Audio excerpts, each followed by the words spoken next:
people are there in NFL is probably not, but if you happen to stumble upon this video, we're going to be regrading the 2025 NFL Draft first round 1 year later.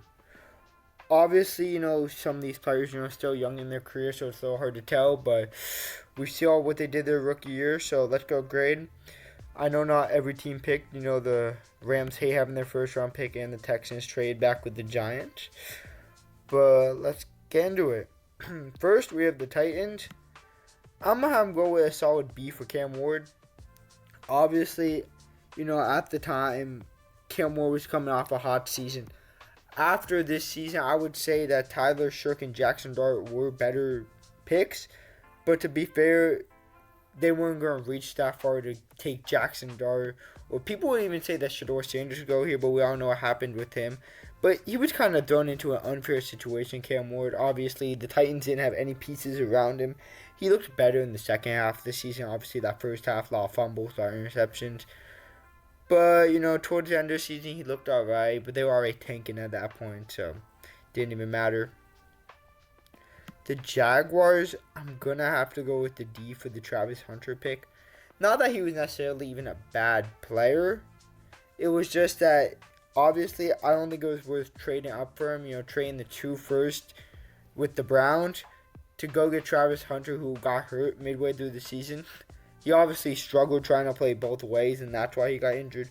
Obviously, he had some shining moments playing corner and wide receiver where he looked really good, including that one play during when they played the Chiefs. But now that he's switching to full-time corner, you really trade 2 first-round picks to go get a corner at number 2 in the draft. I don't love it personally. At number 3, the Giants, I'm going to have it be like a C for Abdul Carter.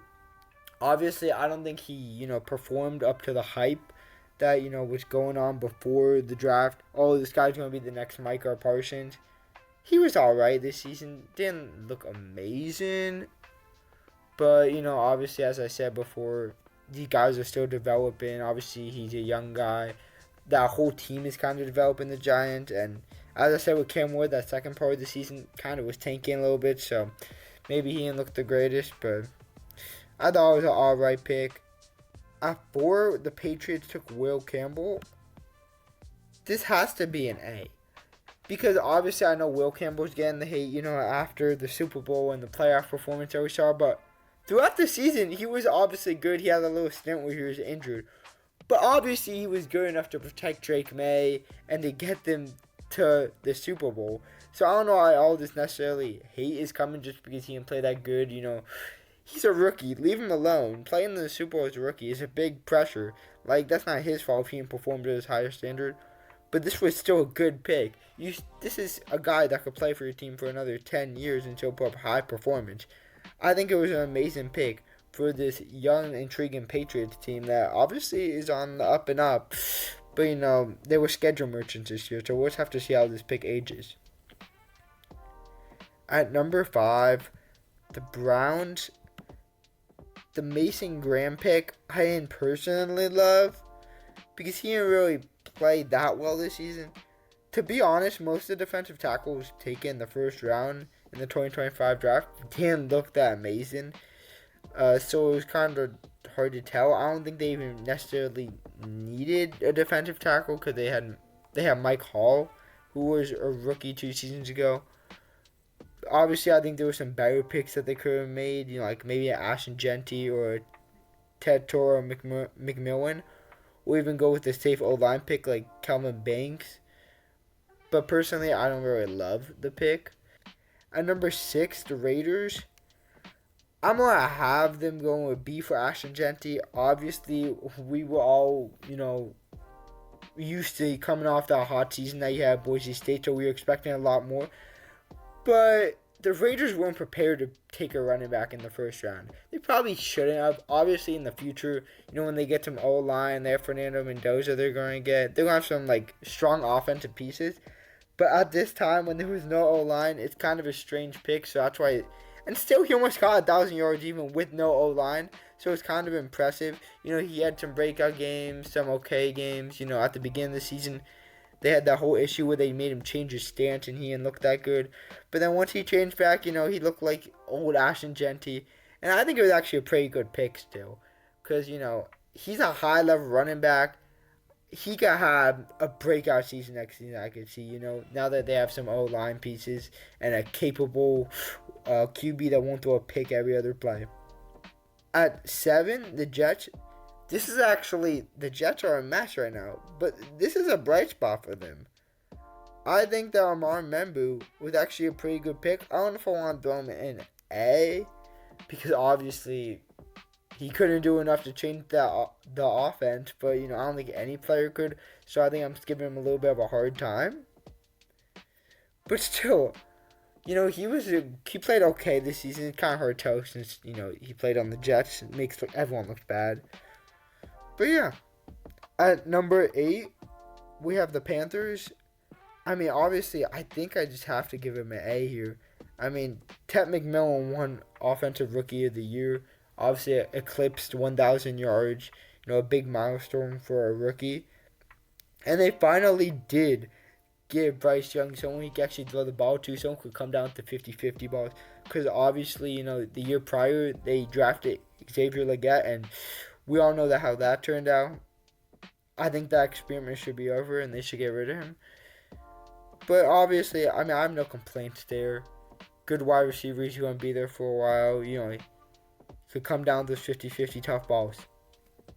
At number 9 with the Saints. Again, another B.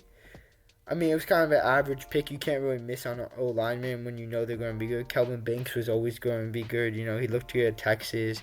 He played good this season. Not much to really talk about. At number 10 with the Bears. Honestly, if you asked me midway through the season for Colston Loveland, I'd be maybe a B. But after that, the game-winning catch in the Cincinnati game, oh my, that's such a great pick. At the time, there was so much hate for this. Why would you take Colston Loveland when Tyler Warren's there? It showed that Loveland is a way better tight end this season. He was Caleb Williams, one of his top guys, one of the best tight ends in this league, I think, and he's going to be a future star, and I think that he proved all the haters wrong, and this is easily an A. At 11, the 49ers did take Mikael Williams, and I don't really know what I want to do here. He didn't really play much, so it's a little bit hard to tell because due to injury. When he did play, he looked pretty good. He had a few sacks. So since it's really kind of hard to tell, I'm just going to have to give him a C for right now. Yeah, I don't really have much to say because I only saw a few games out of him. But, he has high upside. I liked when he played at Georgia. At 12, the Cowboys. Again, another solid O-line pickup with Tyler Brooker. This could arguably also be another A. They're good this season. Don't got much to say. At 13, this is where the first fail, I think, comes in. The Dolphins got Kenneth Grant. To be honest, this is a really forgettable pick. At 13, you took Kenneth Grant. To be fair, I don't even know much about him. But as I said before, the defensive tackle was taken in the first round. Didn't really contribute much this season. I know the Dolphins didn't look good this season at all. But at pick 13, when you had someone like Tyler Warren available, you had someone like a Greg Zabel and Mecca Ibuka, even someone like a Matthew Golden or James Pierce Jr., even though that would be a little bit reaching, you ended up taking Kenneth Grant. In my book, that's an F. At 14, the Colts. I think this is another amazing pick. Tyler Warren at 14. They obviously need a tight end. They got him. And obviously that connection between Danny Dimes and Tyler Warren was perfect when he played. Production did fall off once Danny Dimes got hurt.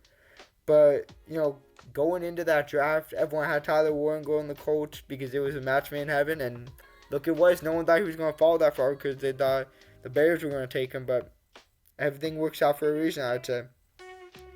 And then we have the Falcons. They had 2 picks, so we're just going to grade both of them right now. They had the Jalen Walker pick, which was an alright pick. And then James Pierce Jr. they traded up for with the Rams, which aged really badly because now the Rams have the 10th overall pick.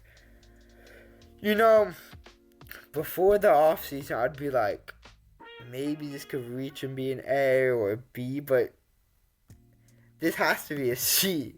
Maybe if you're doing these individually, I'd be like, yeah, Jalen Walker could be a B, but after the James Pierce Jr. situation, I don't think this guy's ever touching the field again, and they give the Rams the 10th overall pick this year.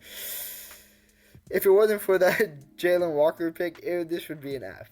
I'm going to be completely honest. At 16, the Cardinals took Walter Nolan, another player that's a little hard to judge. I think he was the best defensive tackle in this first round. He didn't really play much due to injury, but when he did play, he actually did look really good and had some good upside, and I think he has a good future with the Cardinals. I think the Cardinals actually kind of have a sleeper defense, and also I want to go with the B here.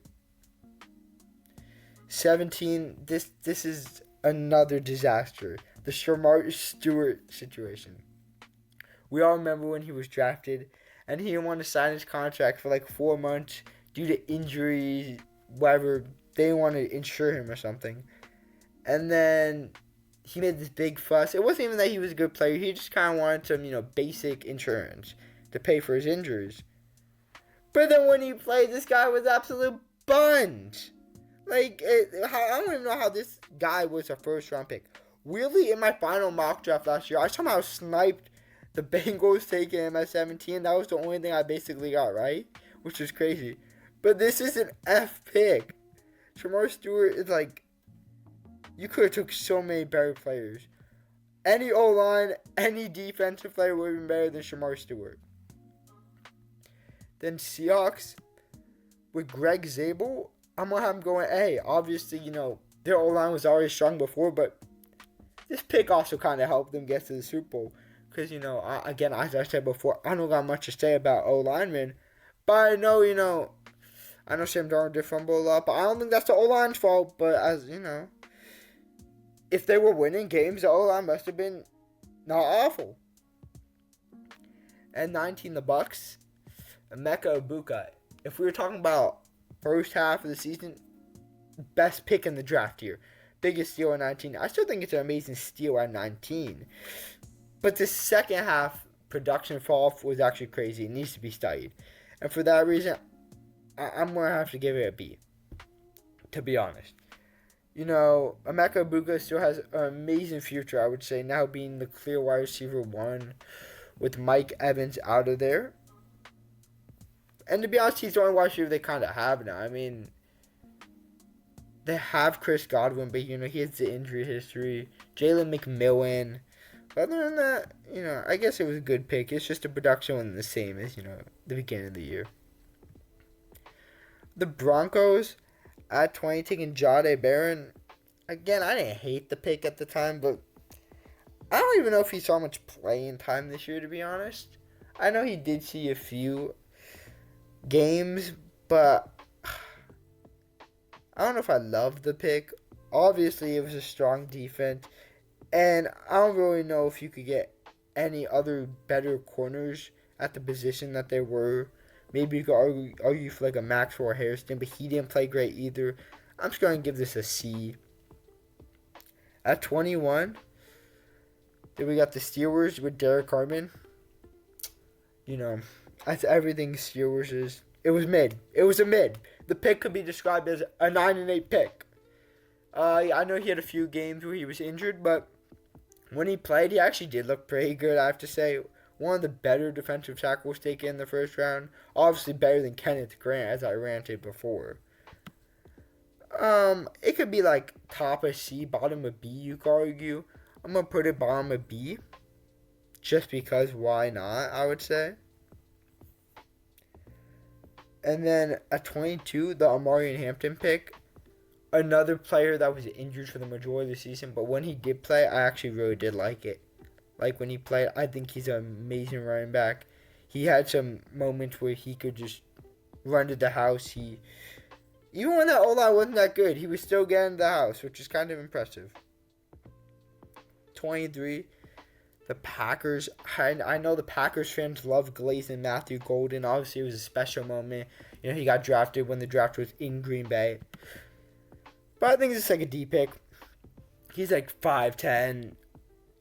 At best, he's a wide receiver too, I think. He looked really good in the playoff game. Other than that, didn't really love him as a player. He was good at Texas. Honestly, I thought he was going to go to the Cowboys much earlier in the draft, so it was surprising that he kind of fell this far. But I just don't think he has the potential to be a wide receiver one like they're hoping for him to be.